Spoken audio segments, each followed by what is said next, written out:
Hey, what's up? I'm Guy. I'm John. It's our YouTube channel. Subscribe to it. Give this video a like. Podcast also below in the description. Go subscribe to that as well. We'll be streaming here live on draft night. Brought to you by wineaccess.com/ham. John, 20% off the best wines. Yep. Wineaccess.com/ham. 20% off. Go do yourself a favor and place an order. I think one thing that happened after that press conference, which John Lynch was initially the only person scheduled to appear on, then Kyle appeared on it.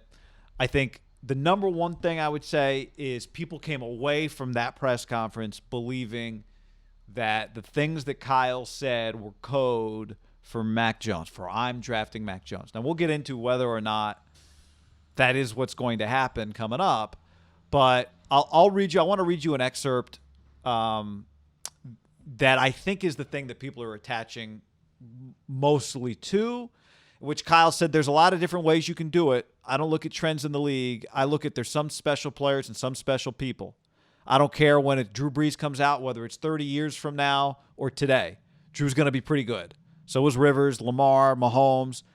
They would have been pretty good 40 years ago also. A lot of better athletes are learning to play the quarterback position. So, man, you want to find Drew Brees who can move like Lamar Jackson. The Drew Brees portion of that, I think, is something that people are attaching to the most. Also, just the fact that Kyle spoke. There's this belief like, are the Niners trying to get out ahead of what they're seeing is some already some animosity for the guy they haven't picked yet. So let's just start with that. I did not take it that way, but seeing the articles that were written, seeing that the vibes on social media, clearly everyone else did. I ran into a guy today at the gym who just said, I'm already prepared for Mac Jones. So, I mean, it's clearly in the ether if that's what people expect. Obviously, Chris Sims, a buddy. I mean, it's been an ongoing thing. It's not out of nowhere. It's kind of been from the jump. If you watch NFL Network, if you don't have a Twitter account, but you watch NFL Network, that's what you think. What'd you say you saw on the ticker? I actually, under Mike Yam's name, it just said, it didn't say report, it didn't say rap sheet, it just said Niners down to 2 quarterbacks. Yeah, so I mean that's part of it, and then they doubled down with that, that tweet I guess a couple days ago from Rap Sheet. I didn't take that yesterday as that at all. I took yesterday as just what every team has to do. Now Kyle was not scheduled to be there. I do think having him out there, if you are playing the game, and that's what I believe they've been doing from the beginning, is playing the game, and that's part of the draft. The draft is to play the game, and part of it, and it sucks to be a kid in the draft. I mean, a good player. No, you're not talking shit about like third rounders. No one cares. But in the top half of the draft, you read things about kids that might be fake. And part of that is to manipulate the market. I think you see it a lot with the stock market now with social media, the pump and dump. That's kind of pumping and dumping is the equivalent of what you're doing on both ways, right? Yeah. Jerry saying he wants Kyle Pitts, team saying leaking medical information. Just because I leak medical information on something, that might be just I want teams to get off the irony is scent. the guy you embarrass is the guy you want. 100%. And it's just part of the deal. It's why, as Don Draper says, it's why they pay you. It's why you get big money. This is a public job. It sucks. But it immediately ends and no one cares. Like after Lamar Jackson started playing and led the Ravens to the playoffs after his first year, no one cared what Bill Polian said about him moving him to wide receiver. Right. That was, to me, one of those classic topics. Now, he was a good example of like a lot of people had question marks in the draft. He didn't go till 32.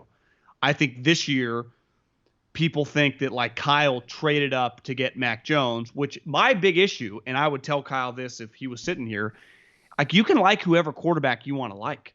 I don't pretend to think that all these booger eaters on social media every day know more about football than you. My issue would simply be is like looking now, you could have just traded and got him at 6. And you and I talked about that yesterday. We've been talking about it for a while. We're going to have more and more information when this all settles. I also don't like – I don't remember a time, and part of this is just this crazy trade, where there's been such a conclusion on who the picks are going to be before they've happened. The other 2 teams above them, we haven't heard shit. We all think we know it's set in stone the Niners are taking – Michael McCorkle-Jones. Like, I don't expect it to be that way yet. Everyone feels that confident when we have 4 years of evidence this team has operated the complete opposite. The complete opposite, their operation. If this was one of those classic leaky teams, if this was pre these guys, I'd be like, well, usually we know what's going on in there. That has not been the case. So I could never feel that comfortable just because Kyle brought up Drew Brees. I got news for you. What the fuck does Drew Brees have in common with Mac Jones? Drew Brees is 2.5 inches shorter. Drew Brees was a second-round pick. Drew Brees hit free agency, right? It's not like he's a franchise quarterback. He started with the Chargers. Ended up on the Saints. We talked about this yesterday. It was, I guess we didn't put it up as a podcast, but on the live stream, that like the comparing, and Kyle did this, and it's classic kind of a coach thing that, I saw them trade for Jalen Ramsey and I saw them trade for Jamal Adams as an offensive coordinator, is essentially what he said. Those guys are motherfuckers to play against. Well, I said, yeah, Kyle, they traded for Pro Bowlers. Khalil Mack was traded. Stephon Diggs was traded. Those teams know what they're getting. When Chris Ballard got DeForest Buckner, he knows what he's getting in DeForest Buckner. It's like if you buy a house that's already built, you know what the house looks like. When you just buy the lot, like you buying a draft pick, and really, I read this rereading McGinn's piece. Some executives, some GMs are like, God, they really screwed up the market. They traded pick 12, 2 other ones, and a 3 to move up 9 spots. When you say it out loud, you're like, God damn. Like you're trading for an unknown. Those teams traded for knowns. Now, those guys need to be paid. Like there are variables that are different in both situations, but to me, that's not an apples to apples comparison. No, it's not apples. I think a lot of people took that as much to me as the Drew Brees trade is like he's telling you, like it ain't about the price you pay. Right. Yeah. Well, that is what he said. Like I think part of what we're talking about here is what was Kyle trying to communicate something, and B, was he communicating truth or was he communicating a lie? Right. And we can get into why would he be communicating a lie coming up. But we've seen him lie now over and over. We love DeForest Buckner. He's gone. But see, I don't Jimmy think Garoppolo's here to stay. I wouldn't call that gone. a lie. I think you can love DeForest Buckner and just make a value decision that you don't want to make. He had said when the season ended and they were going to get ready for free agency, he's everything we want in a player. He said this about Jimmy a month ago, that Jimmy is our long-term quarterback. I told him that. Whether it's a lie, whether it's a fib, however you want to put it, we've seen him say one thing and do another. That's what. I don't put DeForest in that category because I think he is everything. I'm not blaming him. I would have done the trade too, but I'm just saying the fact that he said he said he was everything you'd want in a 49er. And he traded him. But again, does that mean he was lying that he's everything you want in a 49er? Because I'll tell you, he's lying in this sense. He's not cheap. Like that was the problem. Like you'd also want that. You'd want him to be cheap. That was his flaws, that he was expensive. Yeah, I just think, but I'm just saying, I'm not pigeonholing Kyle on this. John Gruden said when he got the job, the reason he took it was Khalil Mack. I'm just saying specifically, I don't put DeForest in that category because I don't think he was lying about everything he said about how much he liked DeForest. But my overall point, I don't put any stock into anything most coaches say in these settings because they constantly do other things in the history of sports because that's part of the job. So you can say you love Jimmy's going to stay and then Jimmy's gone. Like it's part of the deal. I mean, it's happened forever. Of course. For coaches. Like Belichick never says anything. But like a coach like Kyle, a coach like Sean McVay, who's going to just be open, Andy's like this, you're just going to say one thing and then something else inevitably is going to happen a lot. So it's like I think yesterday he's talking. I don't know how you put any stock into like that being concrete one way or the other based on just previous comments. He hangs lefts, he hangs rights, he does a bunch of different things after he says one thing. Yeah, it's not necessarily a lie. It's just the way football works. No. I agree that it's not a lie, but I think it's not coming out. It's not just that people watch the press conference and go, I can figure out what he's saying. It's because Chris Sims said, and Rap Sheet said, and Schefter said, and Peter King said, and Barrows. It's on and on and on. But like I told you yesterday, and it just hit me that Chris Sims loved Mahomes before it was cool to like Mahomes, right? If Kyle is his best friend, and Chris goes, listen, man, I played in the league, obviously. I mean, you know that. We're best friends.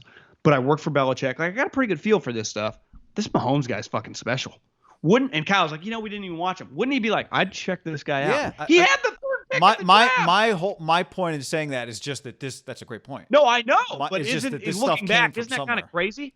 Yeah, they like have Sims, a conversation. If you're a friend, Kyle's like, I don't even care. Like, if you're a friend, Sims, how about a call on Mahomes? Jesus. And my friendship with that guy. So,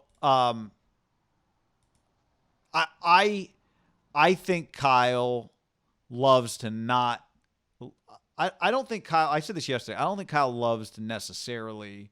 Maybe one day we could ask him this, and I don't think he would answer. Like, here's the other thing. I don't think when they pick whoever they pick, Kyle's going to sit up there with a big grin on his face and go, "Gotcha." If they do something surprising, right? If they draft Justin Fields, because Kyle's going to have another draft next year, and another draft the next year, and another draft the next year. Like, I don't think we're going to get some big reveal of here's the game we were playing. We'll know based on who they pick whether it was all a game or not. I do think that it will eventually kind of seep out, though. 100%. But I'm just saying, like, I don't think Kyle is going to suddenly let his guard down and go, here's everything he just did. Yeah.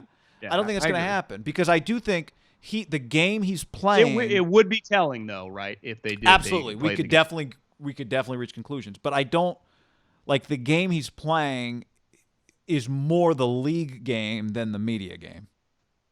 The media game's part of it. They're not separate necessarily. They go hand in hand. Where you use the media to play the league. But it's not about Kyle like, oh man, Twitter doesn't know, do they? It's not about that. It's like, why are you putting Niner fans through this? It's not about that.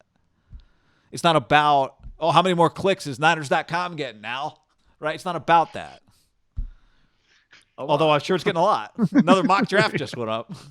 It's no one in the Niners business side's complaining. I'm always a little uncomfortable, and the Niners aren't alone. Every team does it.